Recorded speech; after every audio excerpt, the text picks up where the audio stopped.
कहते हैं कि फिल्म का अंत भले ही हीरो की जीत के साथ हो, लेकिन फिल्म की शुरुआत हमेशा विलेन की जीत से होती है।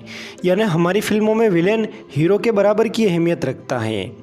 100 साल से ज़्यादा के हो चुके हिंदी सिनेमा में प्रचलित हीरोज़ तो सैकड़ों रहे, लेकिन बात की जाए अगर प्रचलित विलेंस की, तो जो नाम उभर कर आते हैं उन्हें उंगलियों पर गिना जा सकता है। और उनमें भी एक नाम जो उभर कर आता है वो है अजीत खान। तो आज के इस बेहद ही दिलचस्प वीडियो में बात होगी महान विलेन अजीत खान साहब के निजी जीवन, फिल्मों में काम पाने के संघर्ष और उनसे जुड़ी बहुत सारी अनसुनी बातों की। तो फिर आप चैनल को सब्सक्राइब करके वीडियो को पूरा देखते रहिए। इंतजार किस बात का है, मैं तुम्हारे सामने। आज से लगभग 100 साल पहले यानी साल 1922 की 27 जनवरी के दिन हैदराबाद शहर के आउटसाइड इलाके के गोलकोंडा किले के पास बसने वाली एक दक्षिणी मुस्लिम फैमिली में एक लड़के का जन्म हुआ, जिसका नाम रखा गया हामिद अली खान। जी हाँ दोस्तों, अजीत का रियल नेम है हामिद अली खान। इनका एक छोटा भाई रहा और 2 बहनें तथा पिताजी इनके निज़ामों की फ़ौज में कार्यरत थे, जिनका नाम था बशीर अली खान। और इनकी मां सुल्तान जहान बेगम एक संजीदा गृहिणी और समर्पित मां थी। हामिद अली खान यानी अजीत के घर पर दक्षिणी मुस्लिम लहजे में उर्दू भाषा बोली जाती थी तथा ये जिस एरिया में रहते थे वहाँ की लोकल भाषा तेलुगु थी। यानी इन भाषाओं का उस समय की बम्बैया फिल्मों की भाषा से कोई लेना देना नहीं था। यानी तब ये किसी ने नहीं सोचा होगा कि तेलुगु और उर्दू भाषा में पलने बढ़ने वाला ये व्यक्ति आगे चलकर हिंदी फिल्मों में संवाददायकी का किंग कहलाएगा। अच्छा, तो यही है वो साहब। स्कूल की शिक्षा अजीत की तेलंगाना राज्य के दूसरे सबसे बड़े शहर वारंगला के सरकारी स्कूल से हुई और वारंगला के ही सरकारी कॉलेज तक पहुंचते पहुंचते हामिद यानी अजीत बम्बैया फिल्मों में जाने का पूरा मन बना चुके थे। दरअसल हुआ यूँ कि स्कूल के दिनों में इनके सहपाठी इनके कद और गोरे रंग से प्रभावित होकर इनसे कहा करते थे कि भाई हामिद, तुम तो फिल्मों में चले जाओ, हीरो तो पक्का बन जाओगे। लिहाजा फिल्मों की धुन के चलते इनका मन पढ़ाई में ज़रा कम लगता था। लेकिन इनके पिता बशीर अली खान साहब का मानना था कि शरीफ घर के लोग फिल्मों में नहीं जाते, और अपने वालिद के सख्त मिजाज के चलते अजीत अपनी फिल्मों की इच्छा कभी उनके आगे जाहिर कर ही नहीं पाए। लेकिन दूसरी तरफ अजीत पर फिल्मों में काम करने का भी जुनून सवार हो गया था। लिहाजा 1940 के करीब उन्होंने घर वालों को बताए बगैर अपने कॉलेज की किताबें बेची और उनसे आए 113 रुपये से हैदराबाद से बम्बई यानी मुंबई का टिकट खरीदा और ट्रेन में बैठकर मुंबई चले गए। लेकिन मुंबई की फिल्मों में हीरो बनना उतना आसान नहीं था जितना कि अजीत सोच कर आए थे। लेकिन इससे पहले कि खाने के वांदे पड़ते, अजीत फिल्मों के तो नहीं लेकिन उन लोकल लोगों के ज़रूर हीरो बन गए जिनके साथ वे रहते थे। दरअसल शुरुआत में दिन भर स्टूडियोज़ के चक्कर लगाने के बाद अजीत रात नालों और पुलों के लिए इस्तेमाल किए जाने वाले सरकारी पाइप्स में सोकर गुजारते थे, और उन्हीं पाइप्स में वहाँ के कुछ अन्य गरीब मजदूर लोग भी रात गुजारते थे। लेकिन वहाँ के कोई लोकल दादा यानी गुंडे लोग हफ्ता वसूली के नाम पर हर हफ्ते उनसे पैसे लेने आ जाया करते थे।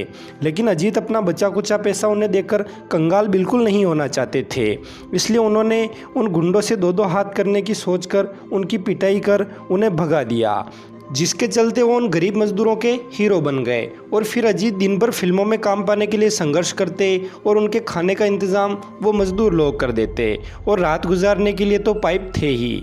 संघर्ष करते करते साल आया 1945, जब इन्हें पहली बार किसी फिल्म के लिए काम करने का मौका मिला। दरअसल साल 1945 में आई डायरेक्टर हरनाम सिंह रवेल की फिल्म जिद में इन्हें पहली बार 2-3 रुपए की पगार में बतौर जूनियर आर्टिस्ट काम करने का मौका मिला। और इसके बाद साल 1945 में ही फिल्म आई कुरुक्षेत्र, जो कि महाभारत पर आधारित थी। फिल्म के हीरो के.एल. सहगल थे, जो कि कर्ण बने थे, और अजीत की कदकाठी को देखते हुए उन्हें इस फिल्म में महाबली भीम का किरदार मिला था। दोस्तों, अजीत की कदकाठी कुछ ऐसी थी कि ये भीड़ में भी अलग दिखाई देते थे, इसलिए जल्द ही इन्हें शाह मिस्र नाम की एक एक्शन फिल्म में लीड रोल मिल गया। तथा इसके बाद 1947 की मेहंदी और हातिम ताई, 1948 की रेफ्यूजी, सोने की चिड़िया, आप बीती, चंदा की चांदनी तथा बहादुर जीवन जैसी फिल्मों में से कुछ में अजीत ने हीरो के रोल किए तो कुछ में सपोर्टिंग कास्ट का हिस्सा रहे। साल 1949 की फिल्म पतंगा में काम करने के दौरान अजीत का आमना सामना पहली बार एक्टर राजेंद्र कुमार से हुआ, जो कि पतंगा फिल्म के लिए बतौर असिस्टेंट डायरेक्टर काम कर रहे थे, और आगे चलकर अजीत और राजेंद्र कुमार सबसे अच्छे दोस्त रहे। 1945 से लेकर 1950 के बीच इन्हें फिल्में तो कई मिल रही थी, लेकिन इनका नाम जो था हामिद अली खान वो फिल्मी दुनिया के लोगों को पसंद नहीं था। और अक्सर इनके साथी कास्ट और क्रू मेंबर्स इन्हें कहा करते थे कि तुम कम से कम फिल्मों के लिए तो कोई अन्य नाम चुन लो, इतना लंबा नाम फिल्मों में सूट नहीं होता। हालांकि इनकी सभी फिल्मों में इन्हें इनके पूरे नाम के बजाय सिर्फ हामिद क्रेडिट ही दिया जाता था, लेकिन फिर भी 1950 के दौरान इन्हें जम गई कि बतौर स्क्रीन नेम ये कोई अन्य नाम ही चुनेंगे। और फिर 1950 में आई फिल्म बेकसूर की शूटिंग के समय बेकसूर के डायरेक्टर के अमरनाथ ने इन्हें अजीत नाम सुझाया, यानी जिसे कोई ना जीत सके। और फिर बेकसूर फिल्म के लिए ही इन्हें पहली बार अजीत नाम से क्रेडिट दिया गया। बेकसूर में इनके अपोजिट थी मधुबाला और ये फिल्म भी बड़ी हिट रही। और इसके बाद अजीत साहब ने साल 1966 तक लगभग 74 फिल्म्स में अपनी उपस्थिति दर्ज कराई, जिनमें से ज़्यादातर फिल्मों के ये हीरो थे। और उस दौर की सबसे खूबसूरत और नामचीन अभिनेत्रियाँ इनकी नायिकाएँ रही, जिनमें मधुबाला के अलावा नलिनी जयवंत और सुरैया शामिल हैं।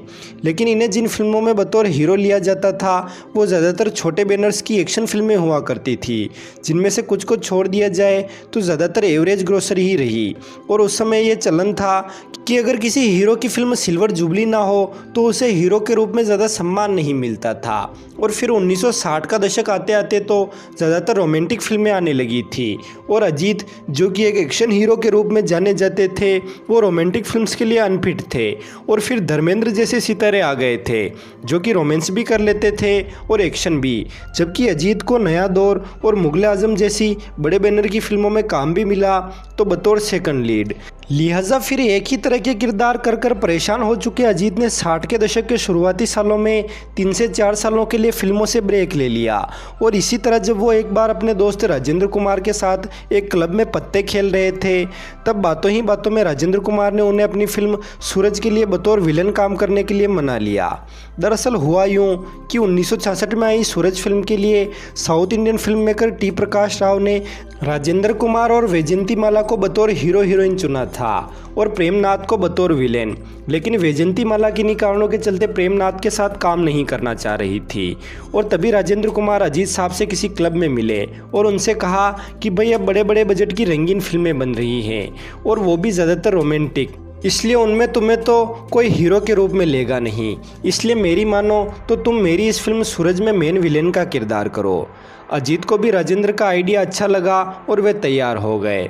1966 में रिलीज हुई सूरज फिल्म हिट रही और फिल्म में किए गए अजीत के काम को भी सराहना मिली और खासकर अजीत को करने के लिए नया और अलग तरह का काम मिल गया जिसे करके उन्हें बोरियत महसूस ना हो। लिहाजा सूरज के बाद इन्होंने राजा और रंक, आदमी और इंसान, प्रिंस, हीर रांझा, जीवन मृत्यु और धरती जैसी कई फिल्मों में विलेनियर्स किरदार किए। लेकिन 5 से 7 सालों तक एक ही तरह के विलेनियर्स रोल करने की वजह से अजीत को फिर से बोरियत होने लगी थी। लेकिन इस बार उन्होंने मन बनाया कि वो फिल्मों से ही रिटायरमेंट ले लेंगे। लेकिन वो कहते हैं ना कि हम कुछ और सोचते हैं और ऊपर वाला कुछ और, यानी इधर अजीत साहब के दिमाग में रिटायरमेंट की बातें घूम रही थी तो उधर राइटर सलीम और जावेद अजीत साहब को दिमाग में रखकर उस फिल्म का खल चरित्र गढ़ रहे थे जिसे इंडस्ट्री को स्टार एंग्री यंग मैन मिला और अजीत खान को स्टार विलेन बनाया। हम बात कर रहे हैं साल 1973 में रिलीज हुई फिल्म जंजीर की। व्यूअर जंजीर के लिए जब पहली बार अजीत साहब को अप्रोच किया गया तब उन्होंने विलेंस के रोल को बोरिंग बताते हुए इन्हें करने से मना कर दिया था और तभी सलीम जावेद ने इसके लिए उन्हें यह कहकर मनाया कि जंजीर में उनका किरदार उनके पिछले विलेनियर्स किरदारों के मुकाबले बहुत अलग होने वाला है। और फिर किरदार की बारीकियां समझने के बाद वो इसके लिए तैयार हो गए। व्यूअर अजीत साहब को रियल लाइफ में भी सूट बूट पहनकर यानी बन ठन कर और ठाट बाट से रहने का शौक था और जंजीर फिल्म में जो उनका कैरेक्टर था वो भी कुछ ऐसा ही था। उस समय के ज़्यादातर चीखने चिल्लाने वाले विलेंस के बजाय मधुर संभाषण से बात करने वाला तथा एक ऐसा विलेन जो कि मर्डर या रेप जैसे घिनौने काम खुद करने के बजाय अपने गुंडों से करवाता है। और मोना डार्लिंग या लिली नामक एक महिला सेक्रेटरी हमेशा उसके साथ रहती हैं तथा उसकी गैंग में अक्सर रॉबर्ट और पीटर नाम के सदस्य होते हैं और वो रॉबर्ट को हमेशा रॉबर्ट कहकर बुलाता है।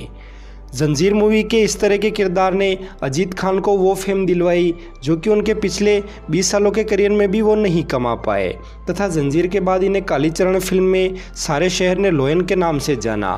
सारा शहर मुझे लॉयन के नाम से जानता है। और फिर पूरे 70s में अजीत बतौर विलन इतने प्रचलित हुए कि प्रेम चोपड़ा, जीवन, रंजीत और अमजद खान तक इनके साथ बतौर विलन इनके अंडर में काम करने वाले के किरदारों में नजर आते थे। 70s में इन्होंने इंडस्ट्री से दौलत और शोहरत तो खूब कमाई, लेकिन एक अरसा बीत जाने के बाद कुछ अनप्रोफेशनल लोगों की वजह से इनका मन भटकने लगा। दरअसल अजीत साहब सुबह 10 बजे की शिफ्ट में शूटिंग करने जाते तो इन्हें शाम के 5 या 4 बजे तक हीरो का इंतज़ार करना पड़ता और तब तक इनके दूसरे शिफ्ट का समय हो जाता। इसलिए तंग आकर 80s में इन्होंने इंडस्ट्री से दूरी बना ली। इंडस्ट्री से दूरी बनाने की एक वजह अजीत साहब की हेल्थ प्रॉब्लम्स को भी बताया जाता है, लेकिन इंडस्ट्री से ये ज़्यादा दूर रह नहीं पाए और 1992 में आई पुलिस ऑफिसर फिल्म के साथ इन्होंने इंडस्ट्री में फिर से कदम रखा और इसके बाद जिगर, आदमी और आतिश जैसी फिल्मों के बाद साल 1995 में आई क्रिमिनल इनकी आखिरी फिल्म रही। बात करें अगर अजीत साहब के निजी जीवन की, तो अजीत साहब ने 3 शादियाँ की थी। इनकी पहली शादी एक क्रिश्चियन लड़की से हुई जो कि कल्चरल डिफरेंस के चलते ज़्यादा समय तक टिक नहीं पाई, लिहाजा दूसरी बार इनकी अरेंज मैरिज हुई जिनसे इन्हें शाहिद, जाहिद और आबिद अली खान नामक 3 बेटे हुए, लेकिन 70s में इनकी पत्नी की डेथ हो गई। लिहाजा इनकी तीसरी शादी इनसे 16 से 17 साल छोटी सारा नामक लड़की से हुई जो कि इनके दोस्त जयंत यानी अमजद खान के पिता के किसी करीबी की बेटी थी। सारा से इन्हें शहजाद खान और अरबाज खान नामक 2 बेटे हैं, जिनमें से शहजाद खान को आपने अंदाज अपना अपना मूवी में अजीत साहब की मिमिक्री करते हुए देखा होगा। अजीत अपने आखिरी दिनों में वापस हैदराबाद में ही सुकून का जीवन बिता रहे थे, लेकिन क्योंकि दिल की बीमारी इन्हें पहले से ही लग गई थी, इसलिए साल 1998 के 21 अक्टूबर के दिन हार्ट अटैक के चलते अजीत साहब ने हमेशा के लिए दुनिया को अलविदा कह दिया। आपको अजीत साहब का किस फिल्म का किरदार सबसे अच्छा लगता है, कमेंट कर हमें ज़रूर बताएं। साथ ही ये वीडियो और इसमें की गई मेरी मेहनत अगर आपको पसंद आई हो तो वीडियो को लाइक करें और ऐसे ही वीडियो सबसे पहले देखने के लिए चैनल को सब्सक्राइब करके साथ में नोटिफिकेशन बेल पर ऑल का ऑप्शन चुन लें। धन्यवाद।